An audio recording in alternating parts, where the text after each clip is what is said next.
ব্যবস্থা বিলোপের সে ঐতিহাসিক এক দফা। এই ঐতিহাসিক এক দফা কোন ব্যক্তির পক্ষ থেকে নয়, কোন দলের পক্ষ থেকে নয়, কোন সংগঠনের পক্ষ থেকে ঘোষণা করা হয় নাই। সেই দিন এক দফা ঘোষণা করা হয়েছিল বাংলাদেশের জনগণের পক্ষ থেকে, বাংলাদেশের অভ্যুত্থানকারী ছাত্র জনতার পক্ষ থেকে। এক দফার প্রকৃত ঘোষক হলেন বাংলাদেশের জনগণ, বাংলাদেশের অভ্যুত্থানকারী ছাত্র জনতা এবং আমাদের শহীদ ভাই বোনেরা। আমাদের এই এক দফা ঘোষণার একটা ঐতিহাসিক প্রেক্ষাপট ছিল। 1/11-এর সময় থেকে আওয়ামী ফ্যাসিবাদের ভিত্তি তৈরি করা হয়েছিল। 15-16 বছর বাংলাদেশে কোনো গণতন্ত্র ছিল না, ভোটাধিকার ছিল না, গুম খুন নির্যাতন, মানবাধিকার হরণ হয়েছে, গণহত্যা হয়েছে।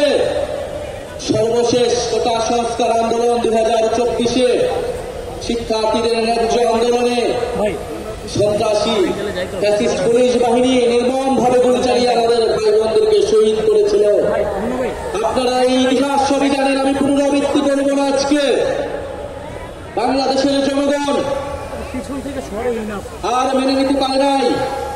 বাংলাদেশের ছাত্ররা 9 দফা ঘোষণা করেছিল, কিন্তু আমরা দেখেছি এই 9 দফা এই ফ্যাসিস্ট সরকারের পক্ষে বাস্তবায়ন করা সম্ভব নয়, কারণ এই ফ্যাসিস্ট সরকারই খুনের দায়ে দায়ী ছিল। ফলে বাংলাদেশের জনগণ নিজে দায়িত্ব নিয়ে নিয়েছিল, দায়িত্ব নিয়ে তারা এক দফা ঘোষণা করেছিল ফ্যাসিবাদী ব্যবস্থার বিলোপ এবং নতুন রাজনৈতিক বন্দোবস্ত। আমরা দায়িত্ব এবং দলের রাজনীতির ঘোষণা দিয়েছিলাম, আমরা সাম্য, মানবিক মর্যাদা এবং সামাজিক সুবিচারের ঘোষণা দিয়েছিলাম। আমরা বলেছিলাম আমরা এমন একটা রাজনৈতিক বন্দোবস্ত প্রতিষ্ঠা করব যেখানে স্বৈরতন্ত্র আর কখনোই ফিরে আসতে পারবে না, যেখানে ফ্যাসিবাদ আর কখনোই ফিরে আসতে পারবে না।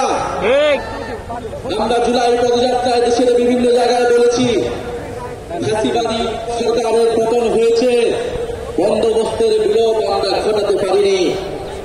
আজকে 1 বছর পরে এসে আমরা আমাদের সেই সীমাবদ্ধতার কথা, আমাদের ব্যর্থতার কথাও আপনাদেরকে বলতে এসেছি।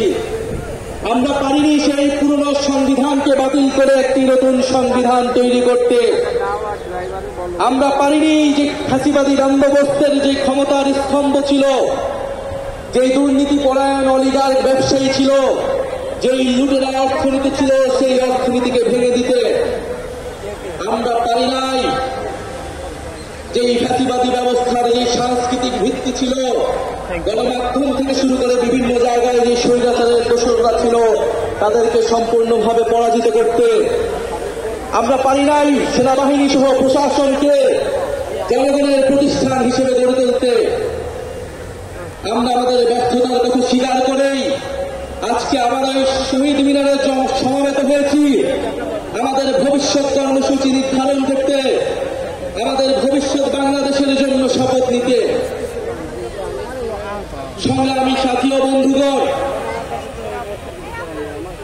এত 1 বছর আগে, বিগত 1 বছর আগে এক দফার ঘোষণায় আমাদের সাথে হয়তো অনেক পক্ষ ছিল, আজকে যারা নেই। আমরা আজকে দিনে তাদেরকে স্মরণ করছি।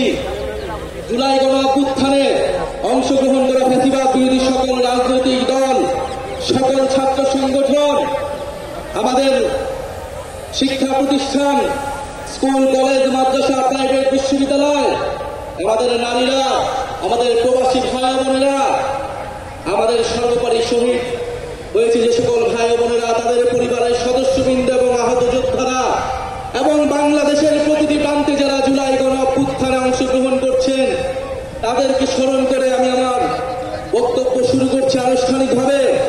এ বক্তব্য একটু দীর্ঘ হবে, আপনারা মনোযোগের সহিত শুনবেন। আমরা ভবিষ্যতে কি রাজনীতি করব, আমরা কেমন বাংলাদেশ তৈরি করতে চাই, তার রূপকল্প আছে আজকের এই বক্তব্যে। বিসমিল্লাহির রহমানির রহিম। প্রিয় বাংলাদেশ, আজ থেকে ঠিক 1 বছর আগে এই শহীদ মিনারে দাঁড়িয়ে আমরা ফ্যাসিবাদী শাসন ব্যবস্থার পতনের ডাক দিয়েছিলাম। ছাত্র শ্রমিক জনতার বিপুল আত্মত্যাগের বিনিময়ে আমরা ফ্যাসিবাদী শাসনকে পরাজিত করে এক অবিস্মরণীয় বিজয় অর্জন করেছিলাম। আমাদের সুস্পষ্ট এক দফা দাবি ছিল, আমরা ফ্যাসিবাদী ব্যবস্থার বিলোপ করে এক নতুন রাজনৈতিক বন্দোবস্ত করতে চাই। কেবল এক ফ্যাসিবাদী শাসক হটিয়ে আরেক ফ্যাসিবাদী ব্যবস্থার উত্থানের সম্ভাবনাকে জিয়ে রেখে আমরা নিশ্চিন্তে ঘরে ফিরতে পারি নাই। বরং রাষ্ট্র সমাজে দীর্ঘদিনের জেগে বসে এই ফ্যাসিবাদী ব্যবস্থা সমূলে উৎপাদনে আপনাদের তীব্র আকাঙ্ক্ষা বাস্তবায়নের দায়িত্ব কাঁধে তুলে নিতে গত 28 ফেব্রুয়ারি আমরা আপনাদের ছাত্র শ্রমিক জনতা রাজনৈতিক দল জাতীয় নাগরিক পার্টি এনসিপি গঠন করেছি। গত এক বছরে আপনারা লক্ষ্য করেছেন যে রাষ্ট্রের মৌলিক ও কাঠামোগত সংস্কারে বিভিন্ন শক্তিশালী পক্ষের বিরোধিতার মুখেও এনসিপি আপনাদের পক্ষ থেকে মৌলিক সংস্কারের পক্ষে সুদৃঢ় অবস্থান নিয়েছে। আমরা বিশ্বাস করি এই মৌলিক সংস্কারগুলো পুরোপুরি বাস্তবায়ন ছাড়া ফ্যাসিবাদী কাঠামো ভেঙে ফেলা আমাদের পক্ষে সম্ভব হবে না। প্রিয় বাংলাদেশ, হাজার বছরের ঐতিহাসিক পরিক্রমায় বঙ্গীয় বদ্বীপের জনগোষ্ঠী হিসেবে আমরা এক সমৃদ্ধ সক্রিয় সংস্কৃতি নিয়ে দাঁড়িয়ে আছি। তাই 200 বছরের ব্রিটিশ ঔপনিবেশিক শাসনের বিরুদ্ধে বাংলার নিপীড়িত কৃষক ও গণমানুষের দীর্ঘ লড়াইয়ের পরিণতিতে 1947 সালে পাকিস্তান রাষ্ট্রের পতন ঘটে। কিন্তু শোষণ ও বৈষম্য থেকে এদেশের গণমানুষের মুক্তি মিলেনি। ফলে পশ্চিম পাকিস্তানি শাসক গোষ্ঠীর বিরুদ্ধে 23 বছরের সংগ্রামের ধারাবাহিকতায় অর্থনৈতিক মুক্তি ও বৈষম্যহীন সমাজ প্রতিষ্ঠার আশায় 1971 সালে মহান মুক্তিযুদ্ধে লাখো শহীদের রক্তের বিনিময়ে আমাদের স্বাধীন বাংলাদেশ রাষ্ট্রের জন্ম হয়। কিন্তু 1972 সালের মুজিববাদী সংবিধান ও তৎপরবর্তী বাকশালী অপশাসন, দুর্নীতি, দুর্ভিক্ষ ছিল মানুষের এই সুদীর্ঘ ত্যাগ এবং আকাঙ্ক্ষার প্রতি নিষ্ঠুর প্রতারণা। বাঙালি জাতীয়তাবাদের নামে জনগণের উপর চাপিয়ে দেওয়া হয়েছিল একটি একমুখী ও স্বেচ্ছাচারী মতবাদ। তারপর রাষ্ট্র গঠনের নানা চড়াই উৎকাই পেলেও স্বাধীনতার 5 দশকেও একটি রাষ্ট্র আমরা তৈরি করতে পারিনি যা গণতন্ত্র, সাম্য, মানবিক মর্যাদা এবং সামাজিক ন্যায় বিচার নিশ্চিত করে। বরং দেশে একটি নিষ্ঠুর ফ্যাসিবাদী শাসন ব্যবস্থা কায়েম হয়েছিল, যেখানে রাষ্ট্রীয় প্রতিষ্ঠানগুলোকে ক্ষমতাসীন দলের স্বার্থে বেপরোয়া ব্যবহার করে গণতন্ত্রকে ধ্বংস করা হয়েছে।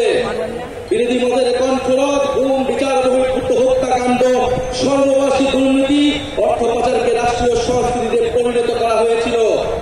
জুলাই 2024 ছাত্র শ্রমিক জনতার বিপুল গণবিস্ফোরণ ছিল দীর্ঘদিনের পুঞ্জীবিত এই অপশাসনের বিরুদ্ধে পরিবর্তনের গণরায়।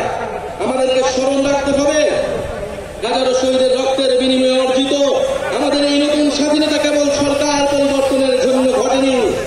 যে ব্যবস্থার মধ্য দিয়ে ফ্যাসিবাদ কায়েম হয়, আমরা সেই ব্যবস্থার পরিবর্তন চেয়েছিলাম।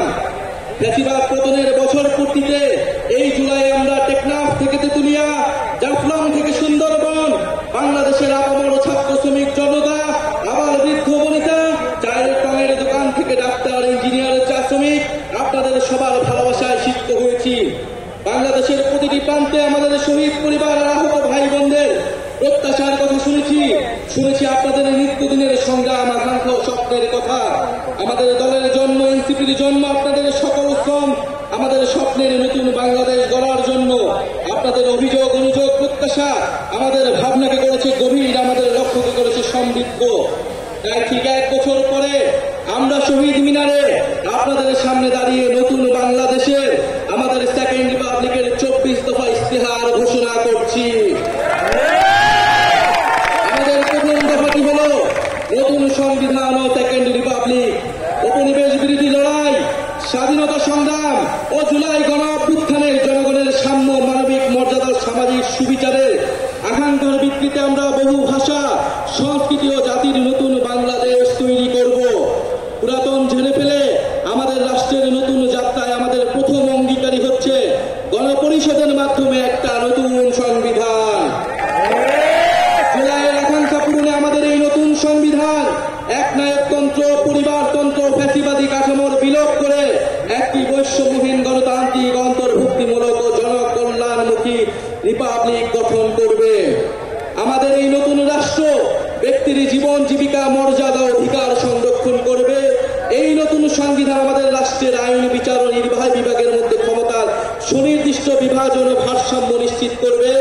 আমরা জুলাই ঘোষণাপত্র, জুলাই সদনের সাংবিধানিক স্বীকৃতি নিশ্চিত করব। আমাদের দ্বিতীয় দফাটি হচ্ছে জুলাই গণ অভ্যুত্থানের স্বীকৃতি ও বিচার। এই জনপদের মানুষের উপনিবেশ বিরোধী সংগ্রাম, 1971-এর মহান মুক্তিযুদ্ধের কাঙ্ক্ষিত সাম্য, মানবিক মর্যাদা ও সামাজিক সুবিচার প্রতিষ্ঠার লড়াই এবং জুলাই গণ অভ্যুত্থানে একটি বৈষম্যহীন বাংলাদেশ গঠনের প্রত্যয়ই আমাদের প্রেরণা।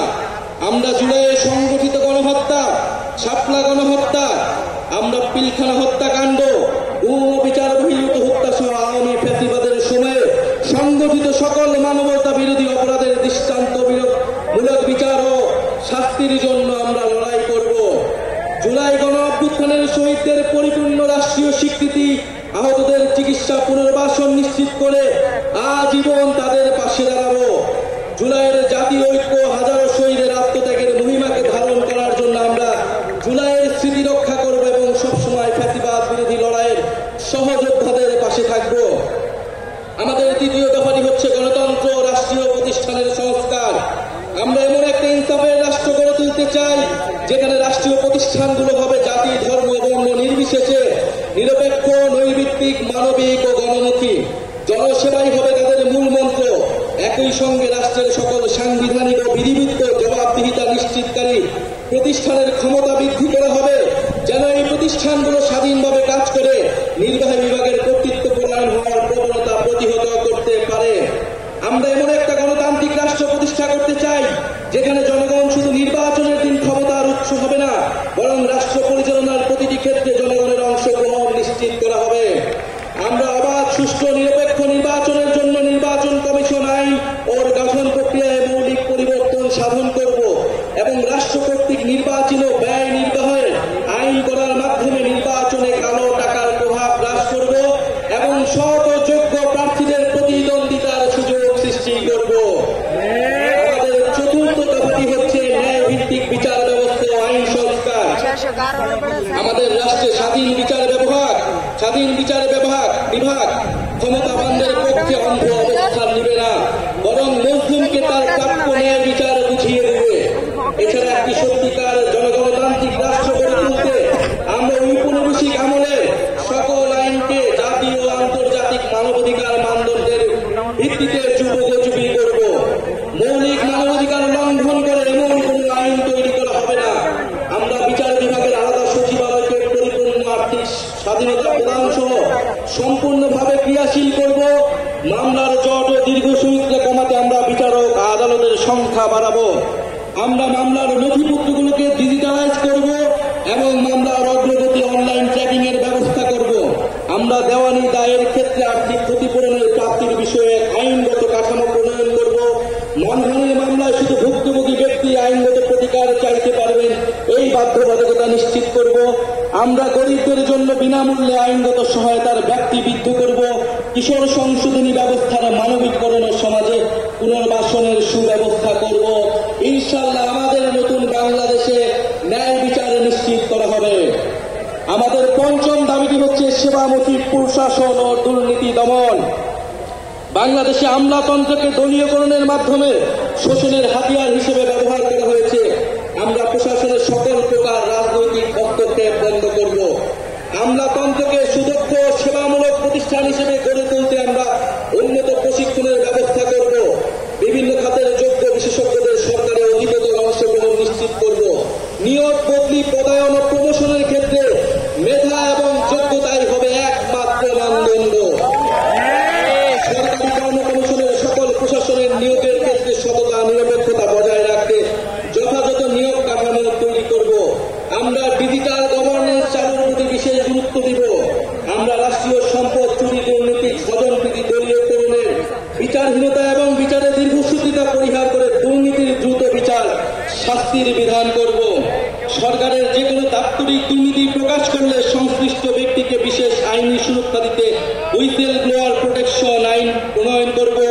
সমাজে, শিক্ষায়, সমাজের দুর্নীতি বিরোধী মূল্যবোধ এবং সচেতনতা তৈরি করব। আমাদের ষষ্ঠ দাবিটি হচ্ছে জনবান্ধব আইন শৃঙ্খলা রক্ষাকারী বাহিনী। আমরা এমন এক বাংলাদেশ গড়তে চাই যেখানে আইন শৃঙ্খলা রক্ষাকারী বাহিনী পুলিশ আর সাধারণ মানুষকে ভয় দেখিয়ে ওয়ারেন্ট ছাড়া তুলে নিয়ে যেতে পারবে না। আমরা ঔপনিবেশিক আমলের 1861 ও 1898 সালের পুলিশ আইন যুগোপযোগী করব। আমরা হবে মানবাধিকারের রক্ষক, নাগরিকের সেবক। আমরা পুলিশ ও আইন শৃঙ্খলা বাহিনীর রাজনৈতিক অপব্যবহার বন্ধে ও তাদের বদলি পদায়নের স্বচ্ছ ব্যবস্থা চালু করতে একটি স্থায়ী পুলিশ কমিশন গঠন করব। যে কোনো গ্রেফতারের ক্ষেত্রে ওয়ারেন্ট বা সুস্পষ্ট কারণ উল্লেখ করতে হবে। গ্রেফতারকারীর উপর পুলিশের পদবি ও পরিচয় স্পষ্টভাবে জানানো হবে। আমরা চালু করব কমিউনিটি ভিত্তিক পুলিশের এবং মানবাধিকার কেন্দ্রিক প্রশিক্ষণ। সহিংস অপরাধের প্রতি আমাদের থাকবে জিরো টলারেন্স।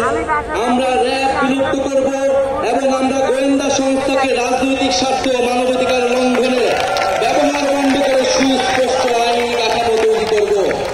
আমাদের সপ্তম দাবিটি হচ্ছে গ্রাম পার্লামেন্ট ও স্থানীয় প্রশাসন, স্থানীয় সরকার। মানুষ গ্রাম ছেড়ে শহরে চলে এসেছে, এতে শহরগুলোর উপর চাপ পড়ছে এবং গ্রামীণ অর্থনীতি দুর্বল হচ্ছে। আমরা গ্রামের স্বকীয়তা অক্ষুণ্ণ রেখে শহরের সুবিধা গ্রামে পৌঁছে দিতে চাই। আমরা গ্রামে উৎপাদন ও বিনিয়োগের সুযোগ বাড়িয়ে স্বনির্ভর গ্রাম তৈরি করব। আমরা স্থানীয় পর্যায়ে শাসন ব্যবস্থায় জনগণের অংশগ্রহণ নিশ্চিতে গ্রাম পার্লামেন্ট গঠন করব এবং এই পার্লামেন্টের হাতে স্থানীয় সমস্যার সমাধান ও উন্নয়ন তদারকির দায়িত্ব অর্পণ করব। আমরা স্থানীয় সরকার কাঠামোকে শক্তিশালী করার মাধ্যমে ক্ষমতার বিকেন্দ্রীকরণ নিশ্চিত করব এবং স্থানীয় সরকারকে স্থানীয় উন্নয়নের কেন্দ্রীয় বিন্দুতে পরিণত করব। আমরা সংসদ সদস্যের ক্ষমতার অপব্যবহার বন্ধ করে স্থানীয় নির্বাচিত জনপ্রতিনিধিকে ক্ষমতায়িত করব। একই সাথে সামাজিক জবাবদিহিতা ও দায়বদ্ধতা নিশ্চিতকারী কাঠামোগুলোকে যেন দায়িত্ব পালন করতে পারে সেটা নিশ্চিত করব। আমরা একটি স্বাধীন স্থানীয় সরকার কমিশন গঠন করব, যে স্থানীয় সরকারের বিভিন্ন প্রতিষ্ঠান যেন ভূমিকা পালন করে তা নিশ্চিত করবে। আমাদের অষ্টম দফাটি হচ্ছে স্বাধীন গণমাধ্যম ও শক্তিশালী নাগরিক সমাজ। আমরা সংবাদ মাধ্যমের শতভাগ স্বাধীনতায় বিশ্বাস করি এবং যথাযথ আইনি ও নীতি কাঠামোর মাধ্যমে সেটি নিশ্চিত করব। আমরা প্রেস কাউন্সিলকে যুগোপযোগী এবং কার্যকর করব। এছাড়া নির্দিষ্ট কোনো ব্যক্তি, গোষ্ঠী বা কর্পোরেশনের কাছে যাতে বহু গণমাধ্যমের প্রতিষ্ঠাতার মালিকানা কুক্ষিগত না হয়, রাজনৈতিক দলের স্বার্থের হাতিয়ার না হয়, সেটা নিশ্চিত করব। আমরা নিশ্চিত করব গণমাধ্যম যেন জনগণের কাছে দায়বদ্ধ থাকে। আমরা গণতান্ত্রিক জবাবদিহিতা শক্তিশালী করার প্রয়াসে নাগরিক সমাজের সক্রিয়তা ও স্বাধীন মত প্রকাশের সুযোগে অবারিত করতে নাগরিক সমাজের অংশীজনের সমন্বয়ে একটি শক্তিশালী নীতি কাঠামো তৈরি করব। আমরা গণমাধ্যমে মিস ইনফরমেশন, গুজব ও বিভ্রান্তিকর সংবাদের বিরুদ্ধে জনগণের সুরক্ষা নিশ্চিত করব। আমাদের নবম দাবিটি হচ্ছে সার্বজনীন স্বাস্থ্য। আমরা এমন একটি স্বাস্থ্য ব্যবস্থা গড়ে তুলব যেখানে অর্থের অভাবে কেউ চিকিৎসা থেকে বঞ্চিত হবে না। এমন জরুরি চিকিৎসা ব্যবস্থা গড়ে তুলব যাতে হাসপাতালে পৌঁছানোর আগে অ্যাম্বুলেন্সে জীবন রক্ষাকারী চিকিৎসা শুরু করা যায়। আমরা ইলেকট্রনিক হেলথ রেকর্ড সিস্টেম চালু করব, ফলে নাগরিকের হেলথ কার্ড, হেলথ আইডি থাকবে, সেখানে সকল তথ্য ডিজিটালি সংরক্ষণ থাকবে। আমরা প্রাথমিক স্বাস্থ্যসেবা শক্তিশালী করব। আমরা জাতীয় ইউএচআর এর সঙ্গে সমন্বিত করব যাতে রোগী এক হাসপাতাল থেকে আরেকটিতে সহজে চিকিৎসা চালিয়ে যেতে পারে। আমরা স্বাস্থ্যকর্মীদের ন্যায্য বেতন, ক্যারিয়ারে অগ্রগতির সুনির্দিষ্ট পদ্ধতি, নারী স্বাস্থ্যকর্মীদের জন্য কর্মক্ষেত্রে ডে কেয়ার সেন্টার সহ নারী বান্ধব পদক্ষেপ গ্রহণ করব। স্বাস্থ্যকর্মীদের ক্ষেত্রে কর্মক্ষেত্রে সহিংসতা অবসান ঘটাতে কার্যকর নীতি গ্রহণ করব। আমরা জনপদের মানুষের জন্য নতুন ও কার্যকরী চিকিৎসা আবিষ্কার করতে আমরা বিশ্বমানের একটি জাতীয় বায়োব্যাংক প্রতিষ্ঠা করব। আমাদের 10 নম্বর দাবিটি হচ্ছে জাতি গঠনে শিক্ষানীতি। আমরা শিক্ষা খাতে বরাদ্দ বাড়িয়ে ভবিষ্যতের উদ্ভাবন, শিল্পায়ন ও অর্থনীতির জন্য প্রস্তুত একটি দক্ষ জ্ঞানভিত্তিক সমাজ গড়ে তুলব। শিক্ষা পণ্য নয়, অধিকার। বিজ্ঞান, গণিত, প্রকৌশল ও চিকিৎসায় শক্ত ভিত তৈরিতে আমাদের থাকে বিশেষ পরিকল্পনা। আমাদের ইতিহাস, ভাষা, সংস্কৃতি চর্চার মাধ্যমে শিক্ষা ব্যবস্থা নৈতিকতা ও গণতান্ত্রিক মূল্যবোধ সম্পন্ন সুনাগরিক তৈরি করবে। শিক্ষার ভিত্তি দৃঢ় করার জন্য প্রাথমিক, মাধ্যমিক ও কারিগরি শিক্ষাকে গুরুত্ব দেওয়া হবে এবং উচ্চশিক্ষার মূল্য লক্ষ্য হবে মানসম্পন্ন গবেষণার মাধ্যমে জ্ঞান সৃষ্টি করা। আমরা সংশ্লিষ্ট অংশীজনের সাথে আলোচনা করে বাংলা মাধ্যম, মাদ্রাসা ও ইংরেজি মাধ্যম সহ বিদ্যমান সকল ধরনের শিক্ষা মাধ্যম ও পদ্ধতিগুলোর মধ্যে যৌক্তিক সমন্বয় করব। কর্মমুখী বৃত্তিমূলক নার্সিং শিক্ষা দক্ষতা প্রশিক্ষণকে আন্তর্জাতিক মানের আধুনিক ও যুগোপযোগী করে গড়ে তুলব যাতে নাগরিকের জন্য কর্মসংস্থান তৈরি বিষয়। আমরা শিক্ষকের মর্যাদা প্রতিষ্ঠার অংশ হিসেবে বহির্বিশ্বের সাথে সঙ্গতি রেখে পৃথক বেতন কাঠামো বাস্তবায়ন ও রাষ্ট্রীয় নীতি ও পদক্ষেপ গ্রহণ করব। এমপিওভুক্ত শিক্ষা প্রতিষ্ঠানগুলোকে পর্যায়ক্রমে জাতীয়করণ করা হবে। শিক্ষা প্রতিষ্ঠানের ছাত্র শিক্ষক কর্মকর্তা কর্মচারীদের রাজনীতি ও তার উপর জাতীয় রাজনীতির প্রভাব বিষয়ে সংশ্লিষ্টদের মতামতের ভিত্তিতে গ্রহণযোগ্য নীতিমালা প্রণয়ন করা হবে। আমাদের 11 নম্বর দফাটি হচ্ছে গবেষণা উদ্ভাবন ও তথ্য প্রযুক্তি বিপ্লব। আমরা উন্নত বিশ্ব থেকে প্রযুক্তি স্থানান্তরে দেশে প্রযুক্তি জ্ঞান সম্পন্ন দক্ষ মানব সম্পদ তৈরিতে বিশেষ উদ্যোগ গ্রহণ করব। আমরা বিজ্ঞান ও তথ্য প্রযুক্তি গবেষণায় সরকার, বিশ্ববিদ্যালয়, বেসরকারি খাতের সহযোগিতা ও যৌথ উদ্যোগে 50 বছর মেয়াদী বিভিন্ন বিজ্ঞান গবেষণা প্রকল্প গ্রহণ করব। এসব প্রকল্পের আওতায় অ্যারোনটিক্স, মহাকাশ গবেষণা, সিগন্যাল ইন্টেলিজেন্স, রেডার প্রযুক্তি, artificial intelligence, semiconductor, quantum technology সহ বায়োটেকনোলজি প্রভৃতি বিষয়ে সর্বাধুনিক গবেষণা ল্যাব স্থাপন করা হবে।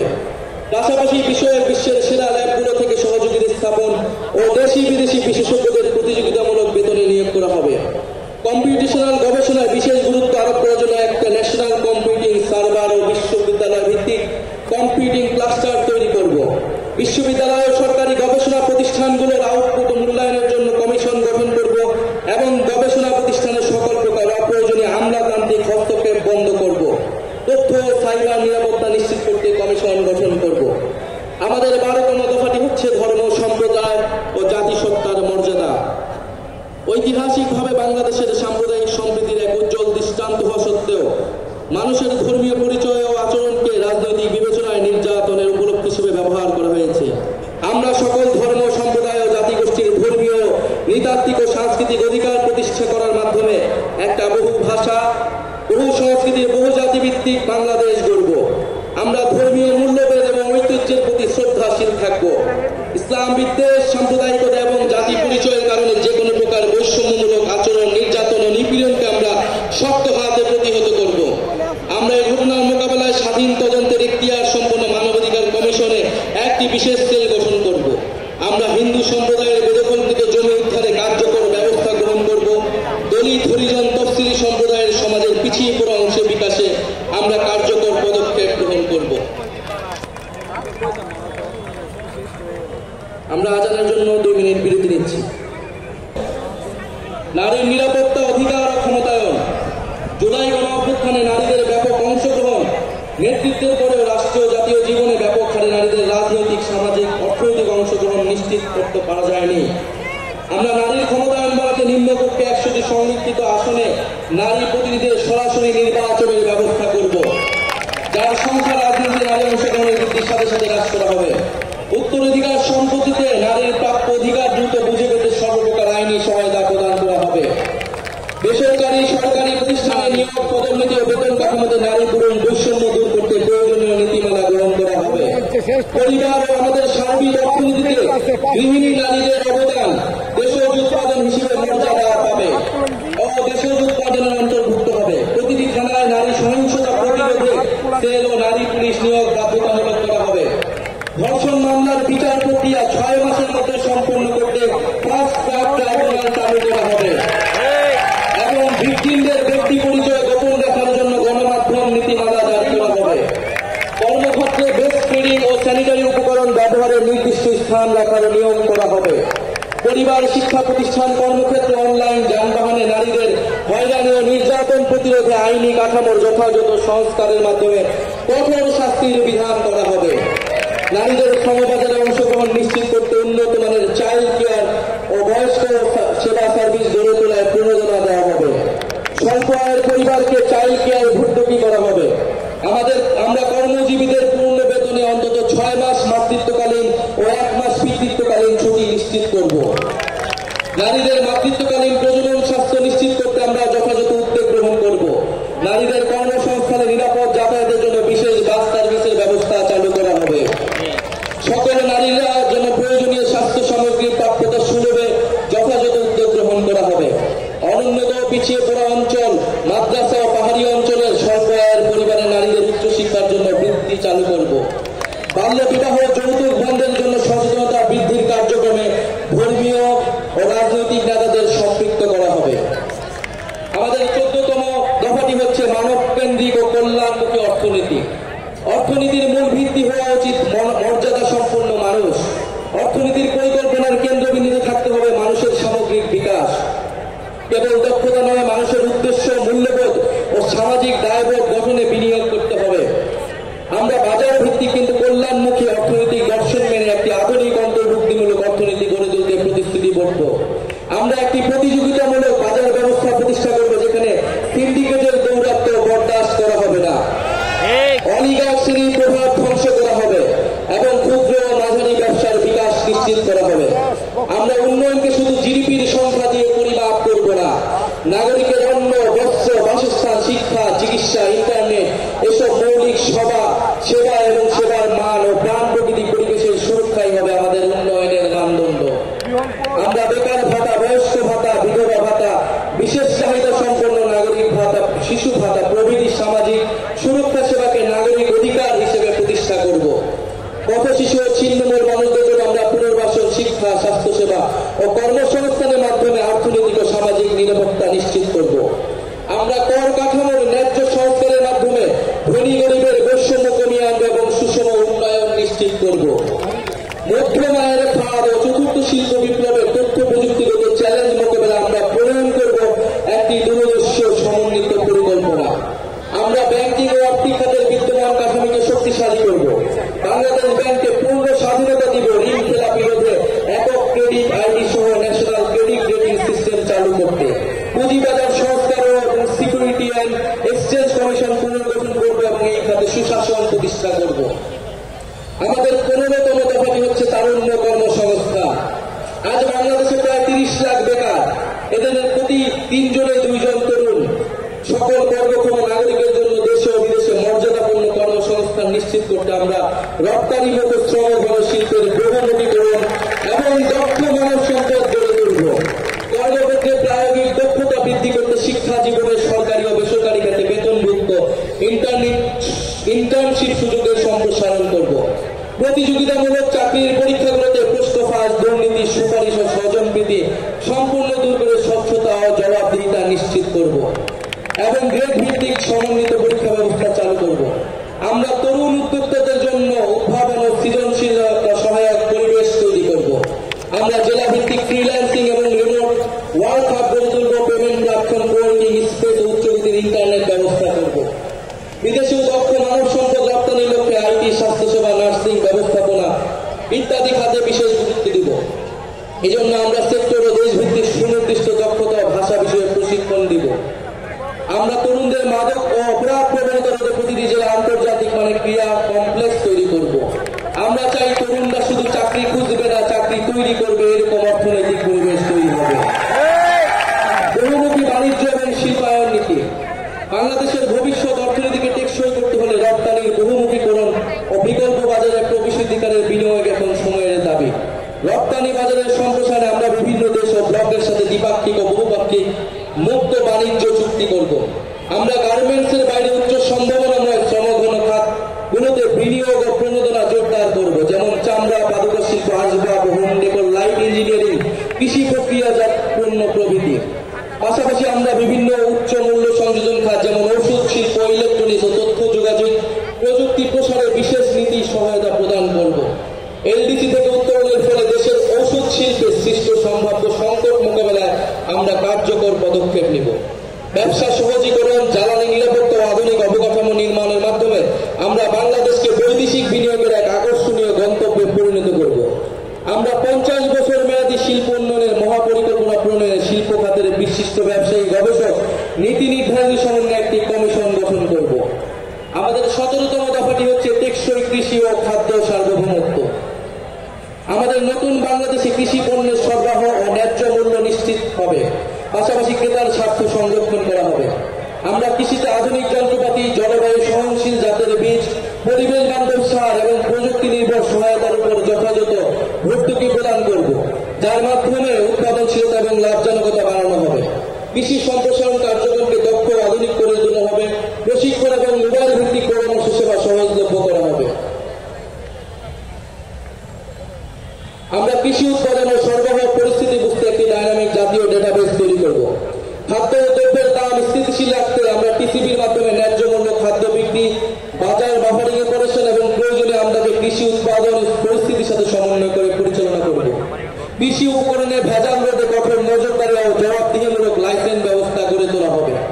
বিষমুক্ত এবং পুষ্টিকর খাদ্য উৎপাদন এবং কৃষি প্রক্রিয়াজাতকরণে বিনিয়োগ উৎসাহিত করে কৃষিকে রপ্তানিমুখী এবং টেকসই খাতে রূপান্তর করা হবে। একই সঙ্গে দেশীয় বীজ গবেষণা, সংরক্ষণ, বিতরণ ও সক্ষমতা বৃদ্ধি করে শুধু খাদ্য নিরাপত্তা নয়, খাদ্য সার্বভৌমত্ব নিশ্চিত করাই আমাদের অঙ্গীকার। শ্রমিক, আমাদের 18তম দফাটি হচ্ছে শ্রমিক কৃষকের অধিকার। আমরা বাংলাদেশের প্রাতিষ্ঠানিক, অপ্রাতিষ্ঠানিক, কৃষি, গৃহ, অভিবাসী, পরিবহন ও স্বনিয়োজিত সকল শ্রমিকের স্বীকৃতি ও আইনি সুরক্ষা নিশ্চিত করব। আমরা দিনমজুর, চা শ্রমিক, গৃহকর্মী, নির্মাণ কর্মী, পরিবহন কর্মী সহ সকল নিম্ন আয়ের শ্রমিকের অর্থনৈতিক সুরক্ষা নিশ্চিত করতে অঞ্চল ভিত্তিক আয় সক্ষমতা ও বয়স ক্ষমতার নিরিখে একটি সমন্বিত ন্যূনতম মজুরি কাঠামো তৈরি করব। আমরা শ্রমিকদের সামাজিক সুরক্ষা, আইনি সুরক্ষা, পরিবেশ, জলবায়ু পরিবর্তনজনিত প্রভাব থেকে রক্ষা করব। আমরা শ্রমিকদের জীবন ও জীবিকার সামগ্রিক সুরক্ষার জন্য স্থায়ী শ্রম কমিশন গঠন করব। আমাদের লক্ষ্য প্রতিটি কৃষকের জন্য মর্যাদাপূর্ণ, নিরাপদ ও লাভজনক জীবিকা নিশ্চিত করা। কৃষকের কৃষি পণ্যের ন্যায্য মূল্য নিশ্চিত করতে আমরা হিমাগার, সরকারি সরাসরি বিক্রয় কেন্দ্র, পরিবহন সেবা সম্প্রসারণ করে মধ্যস্বত্বভোগীদের প্রভাব কমানোর চেষ্টা করব।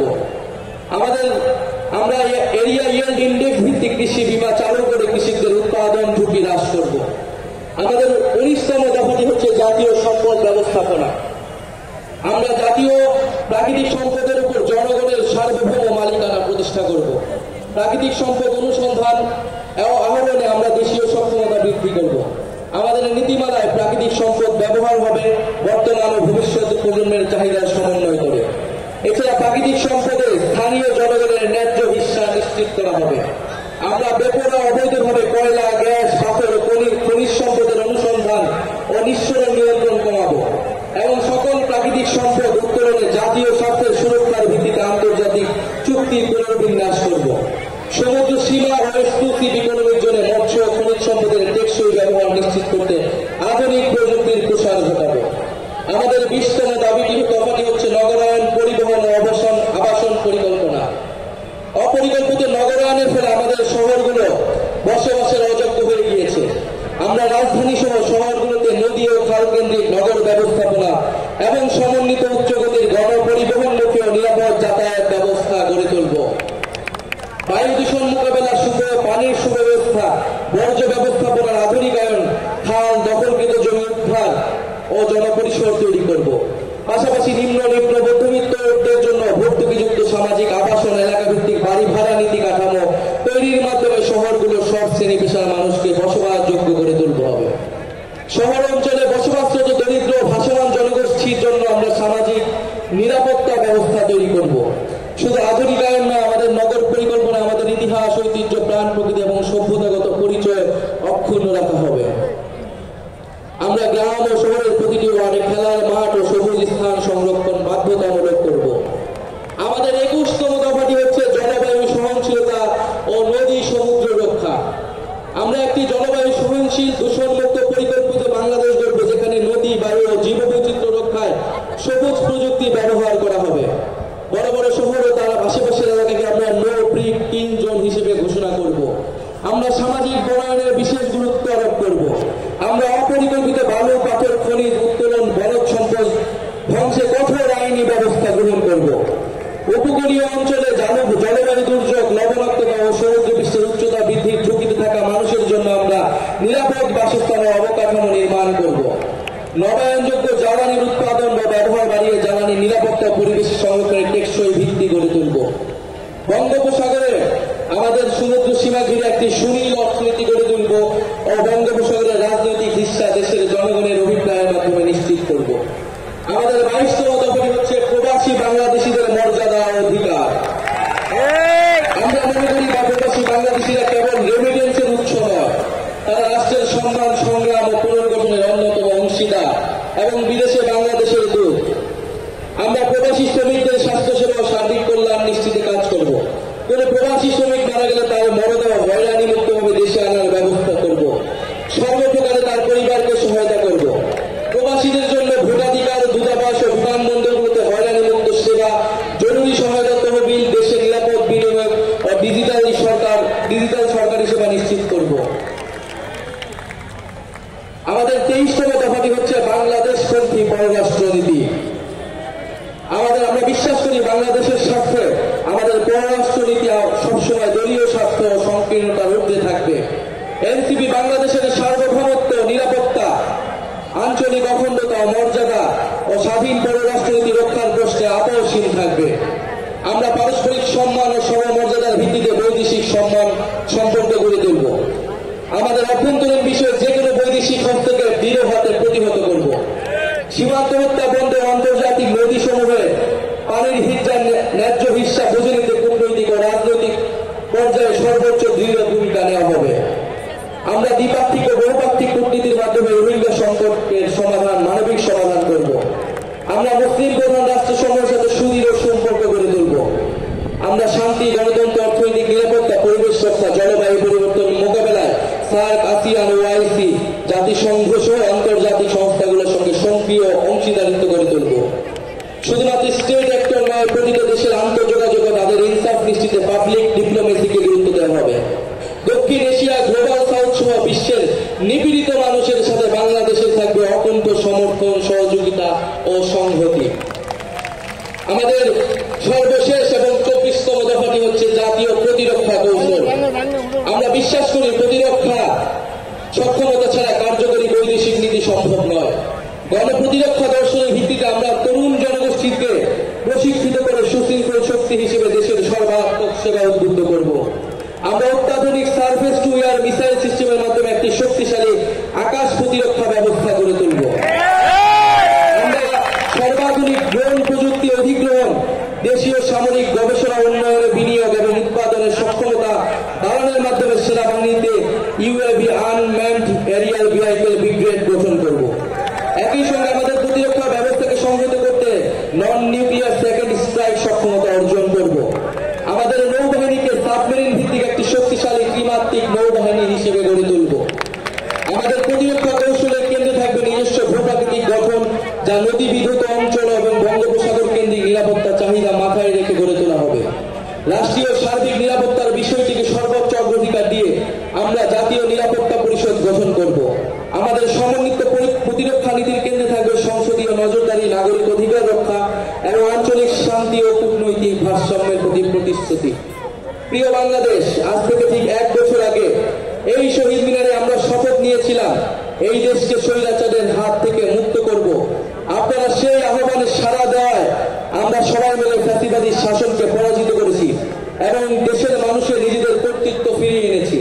আজ আবারও এই শহীদ মিনার থেকে আপনাদেরকে আহ্বান জানাচ্ছি, আসুন আমরা সবাই মিলে আমাদের নতুন বাংলাদেশ গঠনে এই ঐতিহাসিক 24 দফাকে বাস্তবে রূপান্তর করে সকল নাগরিকের স্বপ্নের নতুন বাংলাদেশ গড়ি। ইনকিলাব জিন্দাবাদ।